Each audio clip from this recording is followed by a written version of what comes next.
तो hello guys, आज की वीडियो में हम बात करने वाले हैं स्पीकर्स के बारे में, क्योंकि मैंने एम्पलीफायर्स के बारे में तो बहुत बता दिया है। अगर आपको कुछ एम्पलीफायर के बारे में जानना हो तो आप मेरे चैनल पे चेक कर सकते हो, अदरवाइज़ आप मेरे को कमेंट कर देना तो मैं इस पर एक नेक्स्ट वीडियो बना दूँगा। तो अब बात करते हैं स्पीकर्स और एम्पलीफायर्स की, क्योंकि दोनों ज़रूरी है एक दूसरे के लिए।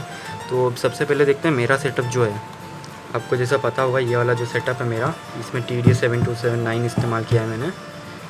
अगर आपने मेरी वो वीडियो देखी नहीं होगी तो मैंने यहाँ पे कर दूँगा लिंक, वो आपको दे दूँगा, जहाँ से आप देख सकते हो।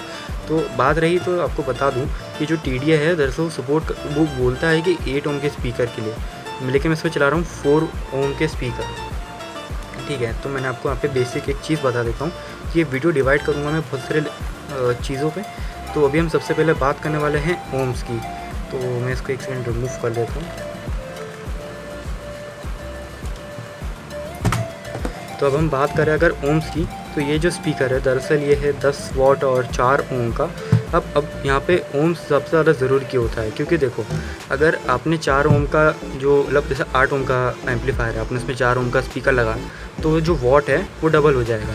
जैसे कि आप 2 ओम का लगाओगे तो ट्रिपल हो जाएगा, ऐसा करके चलेगा। मगर वो हर टाइम अच्छा तो होगा नहीं, आपके आईसी के लिए वो होगा ओवरहीट। ठीक है, मेरे इसमें मैंने बड़ी वो लगा के रखी है। मैं कभी इसको फुल वॉल्यूम पर चलाता नहीं, क्योंकि मेरा स्पीकर ये ख़राब कर सकता है, 2 ख़राब कर चुका है।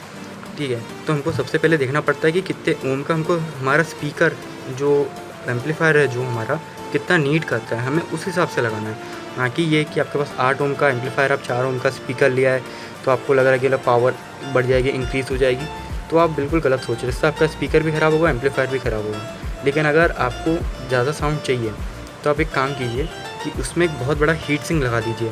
ठीक है, हीट सिंक लगाने के बाद आप उसको उंगली से पकड़ के देखिए, मिड वाली उंगली से, क्योंकि ऑब्वियसली इसकी स्किन सॉफ्ट रहती है, तो आपको पता लग जाएगा। अगर ज़्यादा गर्म हुई तो फिर वो किसी फ़ायदे का नहीं है, आप 8 ओम का यूज़ करो। अब हमारे दूसरे टॉपिक पर आते हैं, वो है ओम्स। नहीं, ओम्स मतलब वोल्टेज। अब वॉट्स में हम आते हैं, तो देखा जाए जैसे कि मेरा जो है TDS वो 15 वाट पर चैनल देता है, लेकिन ये 10 वाट का है। तो दरअसल सीन है ना, ख़राब पड़ा था इसलिए मैंने इसको यूज़ किया। लेकिन जो आपको देखना है, जैसे कि मैंने इस पर 4 ओम लगाया, 15 का डबल कर दो आप तो 30 वाट का स्पीकर मिनिमम था उसके अंदर। मैंने जिसको लगाया नहीं, क्योंकि मेरे पास था नहीं। लेकिन आपको ऐसे ही करना है, अगर आप 4 ओम का लोड लगा रहे हो तो आपको वाट भी बढ़ाने पड़ेंगे। अगर कंपनी रिकमेंड करती है कि 15 वाट 8 ओम्स पे दे रहा है तो आपको लगाना पड़ेगा। अब बात रह गई ओम्स की, तो ये पावर भी ज़्यादा खींचेगा। ठीक है, अगर आप उस पर ओम्स बढ़ाओगे पावर भी ज़्यादा खींचेगा। लेकिन जो बात आती है ना सबसे पहले, कि आपके पास एक स्पीकर पड़ा हुआ है तो आपको उसके हिसाब से एम्पलीफायर नहीं मिल रहा है, 4 ओम में मतलब बढ़िया एम्पलीफायर नहीं मिल पा रहा है, तो आपने ऐसा वाला बना लिया जो कि बहुत ज़्यादा हैवी है। मेरा भी सीन ऐसा था कि मैंने बहुत हैवी वाला बना लिया, लेकिन ये फ्यूचर यूज़ के लिए ज़रूर काम में आएगा।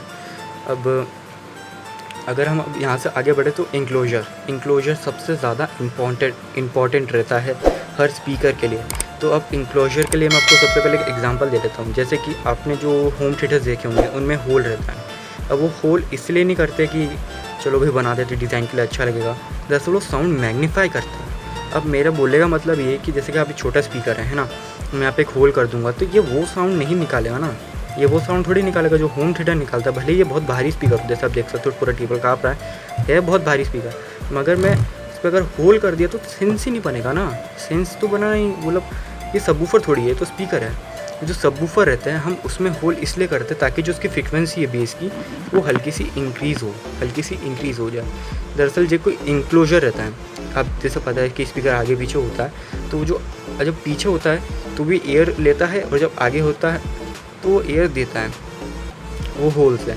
लेकिन जब वो ऐसा करता है ना, अंदर बाहर अगर एयर खींचता है, अगर हम उसको बहुत अच्छा इंक्लोजर लगा दें तो होता है यूँ कि जो बेस है वो इंक्रीज़ हो जाता है, एक सॉफ्ट बेस बना देता है, जैसे कि जो कि मतलब एकदम प्योर बेस होता है। लेकिन अगर आपको मेरी बात को विश्वास नहीं होता तो आप कोई भी ऐसा स्पीकर लीजिए जिसमें होल है, उसमें अपना हाथ से बंद कर दीजिए, तो आपको पता लगेगा कि बेस कितना ज़्यादा कम हो गया है, क्योंकि वो क्लोज इंक्लोजर में आ चुका है।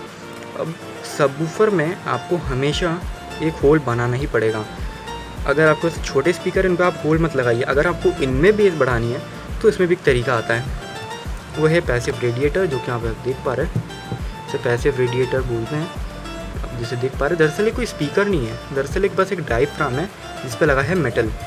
वो क्या करता है, दरअसल जब उसको हवा आती है तो वो नीचे चला जाता है, उसी सेम काम करता है। लेकिन ये हो रहा है, ये क्लोज इंक्लोजर में हमने एक और सेमी स्पीकर ऐड कर दिया, जो कि कुछ नहीं करता है, बस वो ऊपर नीचे होता है, मगर वो मैग्नीफाई कर रहा है। इस केस में वो मैग्नीफाई कर रहा है। इसलिए हमने देखा होगा JBL के एक्सट्रीम स्पीकर्स में भी वो लोग होल बना सकते हैं, लेकिन उन्होंने बनाया नहीं। उन्होंने पैसिव रेडिएटर लगाया जिससे कि उसका बेस इंक्रीज़ हो।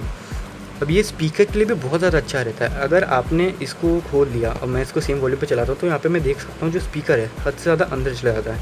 इससे स्पीकर के जलने का चांसेस बढ़ जाता है। इसलिए मेरे पुराने जो दूसरे वाले थे वो जल गए थे, क्योंकि मैंने उनको क्लोज इंक्लोजर में रखा नहीं था, बस इसीलिए वो ख़राब हो गया। मैंने उसको ओपन इंक्लोजर में रखा था। उससे हुआ यूँ, मेरा बेस तो ख़त्म ही हो गया और मेरे स्पीकर भी चले गए, क्योंकि वो ज़्यादा अंदर बाहर होने लग गए थे ना। ये ज़्यादा पावर इनको डिलीवर करने लग गया था, वो सबवूफर ही बन गया था एक टाइप से। हमें वो नहीं करना है। अगर आपको अपने स्पीकर अच्छे तरीके से स्पीकर और सबवूफर दोनों में डिफरेंस है, ठीक है। स्पीकर जो रहते हैं ये सारी वॉइस निकालते हैं, लेकिन सबवूफर जो रहते हैं वो बेसिकली बेस देते हैं, बस बेस देंगे। जैसे आपने प्रोफेशनल स्पीकर्स में देखा होगा, जो JBL के बड़े बड़े जो स्पीकर आते हैं उनमें आपने देखा होगा आपका होल रहता है। वो इसी कारण से रहता है ताकि जो स्पीकर है वो अपनी फुल आउटपुट दे पाए। लेकिन अगर आपने कोई ऐसे स्पीकर देखे होंगे जो कि बस ऑडियो दे रहे हैं, ऑडियो में मतलब जैसे कि बस सॉन्ग्स बज रहे, कोई बेस वेस भी आ रहा है, तो आपने उसमें देखा होगा हमेशा क्लोज इंक्लोजर ही आता है। अब बात रह गई कि भाई यार मैंने इसमें बेस तो बढ़ा दिया, अब मेरे इसमें साउंड थोड़ी कम लग रही, तो आप यहाँ पे ट्यूटर लगा दो। अब ट्यूटर भी आपको देख के ही लगाना पड़ता है, आप ऐसे भी थोड़ी कोई से भी लगा सकते हो। अब बात रहेगी बड़े बड़े एम्पलीफायर्स की, तो आपको वो परचेज़ करना है जो आपके स्पीकर के हिसाब से सूट हो। आपको ऐसा नहीं करना है कि मैं 4 ओम का ले लेता हूँ और ये वाला एम्पलीफायर सस्ता आ रहा है ये ले लेता हूँ, पावर तो इंक्रीज़ हो जाएगी, भाई मेरा काम तो निपट जाएगा। वो करोगे तो भाई आपका स्पीकर भी जाएगा, एम्पलीफायर भी जाएगा। बट मेरे केस में तब तक ऐसी कोई इशू आया नहीं, क्योंकि मैं इसको फुल वॉल्यूम पे चलाया नहीं है। तो यहाँ तक हमारी वीडियो ख़त्म होती है। अगर कोई क्वेश्चन वगैरह हो तो वही पूछ लेना नीचे।